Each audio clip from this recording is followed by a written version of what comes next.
Dövlət Yol Polis İdarəsinin baş leytenantı Əhmədov. Bəli, eşidirəm. Sənədlərə o zəhmət olmasa. Bura reis, mən sənətdən. Mən bu sürücülük vəsiqəsi, bu maşının sənədləri zadı. Dərman kutusu. Bax, dərman kutusu da var, alov söndürən də var. Bəs magnitofonun var. Mikrofon? Ha, mikrofon var. Oyun havaları var. Var. Bunda bir dənə oyun arabası qoy zəhmət olmasa. Ha, Balaca səs ver. verdim. Ha.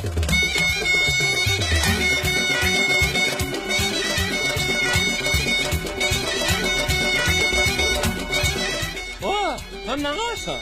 Narı oynayən yoxdur. Heç olmasa görsən oynayıram. Şabaş olsa ver da.